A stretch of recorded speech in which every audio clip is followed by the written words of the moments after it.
It was the kind of day you remember for the rest of your life, not because of the weather or the speeches, but because something inside you shifts forever.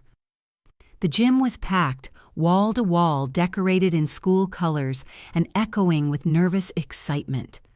Proud parents filled the bleachers, clutching phones, cameras, and tissues. Teachers stood lined up in their robes, smiling politely. And somewhere up there on stage sat the stack of diplomas we'd all worked so hard for. I stood at the edge of the line cap, balanced carefully on my head gown, zipped up tight and palms sweating like I'd just run a marathon. I wasn't valedictorian, I wasn't even in the top 10, but I had fought tooth and nail for this moment. Late nights juggling homework and a minimum wage job. Early mornings catching a crowded bus across town. Every ounce of energy I had, I poured into getting here. I glanced into the crowd, scanning the rows until I spotted her.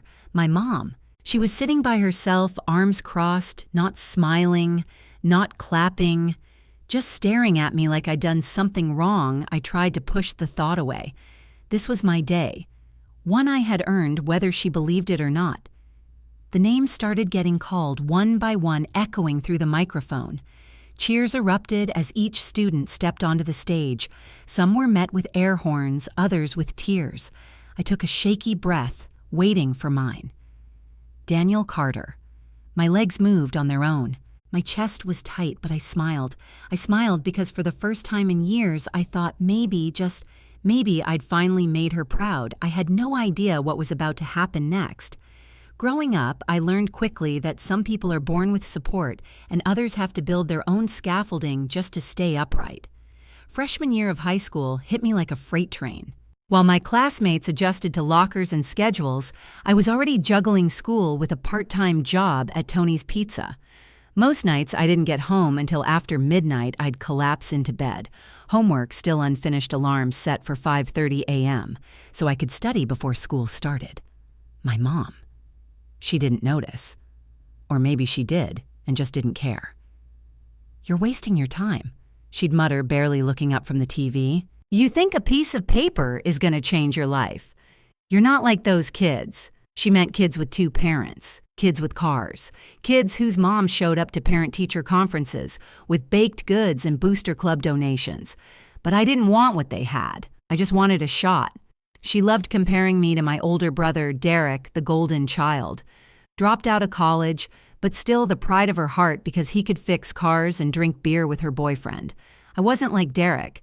I liked books. I wrote poetry. I never showed anyone. I stayed up late trying to teach myself geometry off YouTube when I couldn't afford a tutor. There was no one to drive me to school, so I biked, even in the rain. Even when my tire was flat and I had to walk 3 miles in worn-out sneakers, every struggle, every late assignment, every failing grade, it wasn't because I didn't care. It was because I had no margin for error. I remember sophomore year I failed a math test I'd studied 3 nights for. I was exhausted. I'd pulled double shifts that week. When I told my mom, she didn't ask why, she just scoffed. "Told you you're not cut out for this." I stopped expecting praise or help or warmth. I just kept going. There was this one night, junior year, I came home soaked to the bone. My backpack had ripped open during a storm, and half my textbooks were ruined.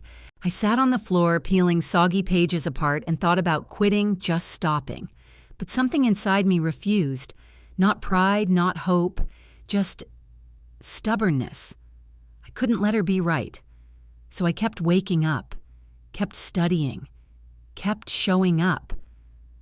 No one clapped for me back then.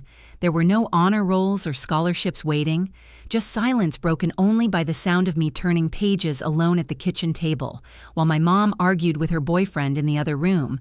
And still, I kept going, because somewhere deep down I believed that if I just held on long enough, something had to change. I didn't think anyone noticed me in high school. Not really. I wasn't the top of my class or a star athlete or one of the loud, confident kids who ran student council. I kept my head down. I turned in my work. I showed up even when it felt impossible. But Principal Harris saw more than I realized. He was the kind of man who didn't say much, but when he did, people listened. Most students found him intimidating, tall, serious, and always watching. I never once got called to his office for anything bad, but he still knew my name. That alone was enough to make me nervous. Once during junior year, he passed me in the hallway. I had bags under my eyes from pulling an all-nighter and a busted backpack held together with duct tape. I was sure I looked like a mess, but he just nodded and said, "Keep showing up, Daniel."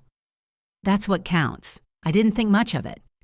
Then just a passing comment from a principal trying to sound motivational. But looking back now, I think he meant it. He saw me. Not just the grades. Not the worn-out clothes. Later that year, I got an envelope from the school, a notice that I'd been chosen for a scholarship.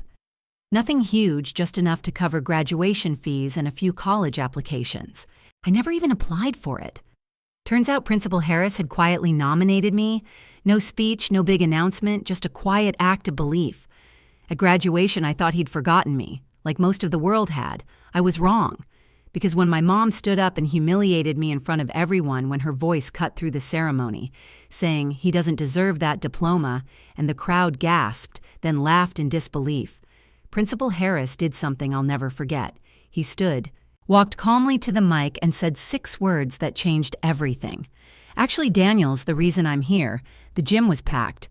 Families cheering, phones out, banners waving. It was supposed to be one of the proudest moments of my life. I sat in my cap and gown, hands shaking, heart pounding. Not with nerves, but with something heavier. Dread. I had spotted her earlier. My mom sitting in the back with a cigarette tucked behind her ear, chewing gum like she didn't care she was late. She hadn't said a word to me that morning. No congratulations, no I'm proud of you, just a grunt when I left the house. But still, part of me hoped that maybe today would be different. That maybe she'd see me walk across that stage and finally feel something like pride. When they called my name, the applause started polite, scattered claps. Then her voice cut through everything. Loud, sharp, meant to hurt. He doesn't deserve that diploma. The room froze. Laughter bubbled up in spots, uncomfortable, confused. Teachers looked around. The superintendent blinked, like he wasn't sure he'd heard right. I stood there, one foot on the stairs to the stage, completely exposed. Every part of me wanted to sink into the floor. My chest burned, my face flushed. The diploma in the principal's hand suddenly felt like a joke, like I was pretending to be something I wasn't, and she had just pulled off the mask. "Don't let them lie to you," she added, waving her hand. "He barely made it, and now he thinks he's somebody." People were staring. I saw someone filming. I saw classmates whispering. I stood, frozen diploma, half reached the crowd, waiting to see what would happen next.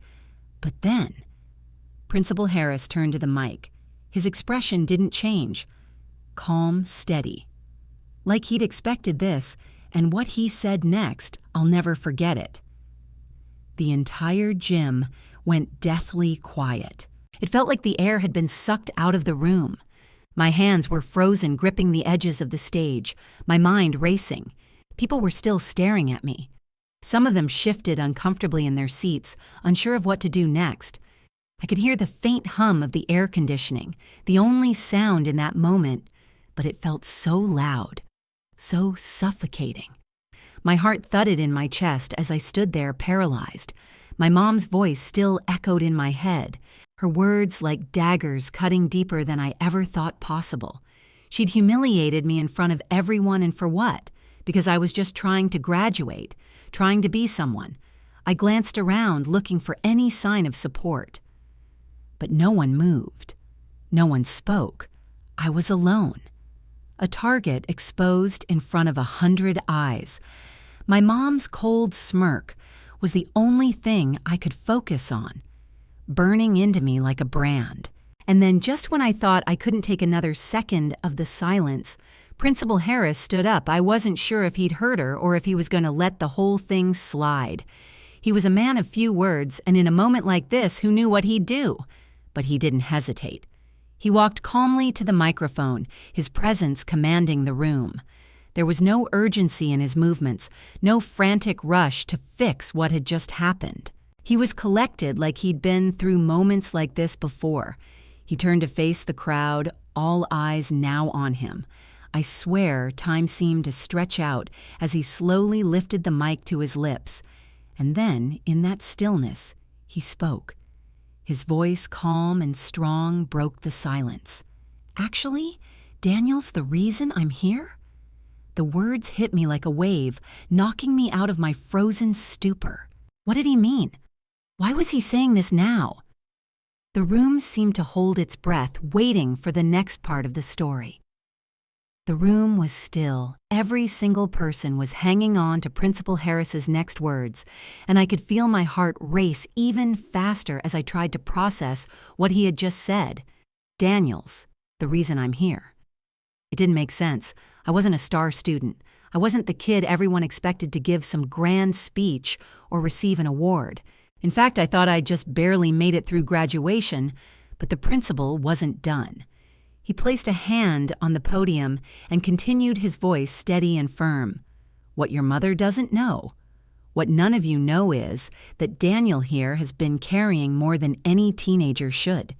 He hasn't just fought through high school. He's fought through life." I blinked. My chest tightened, and I wanted to shrink away, but somehow I couldn't tear myself from the scene unfolding. Principal Harris didn't stop there. He began to talk about my life, things I hadn't even realized people knew. He told them about the nights I stayed up late, working extra shifts at the local diner to help pay bills after my dad left, about how I'd often go without food just to make sure my younger sister had enough, about how I'd still show up to school every day, trying to smile through it all, pretending everything was okay. And then he told them about the moment everything shifted. A few months ago, Daniel came into my office and told me something no kid should ever have to say. He asked for help. Not for himself, for his family. He asked if we could push his graduation date up because his mother had fallen into a terrible addiction. He knew he needed to get his diploma not for a better future for himself, but for his sister. The crowd was stunned. I could hear people gasping. I couldn't breathe. How did he know all of that? How could he say it so publicly? My mind spun in confusion, and the old familiar rush of embarrassment crept back in. I had never talked about any of this. I thought I'd kept it hidden. But somehow the truth was, Principal Harris wasn't finished. He looked at the crowd and his tone softened, almost like he was telling a personal story. "I don't think you all understand just how much courage it takes to ask for help when you've been taught your whole life to just survive on your own. Daniel didn't just make it through school. He made it through the hardest life could throw at him. And the truth is, he's the reason we're all sitting here today. He's the reason he made it to this graduation against all odds." I could feel tears welling up, but I held them back. I couldn't let myself fall apart in front of everyone.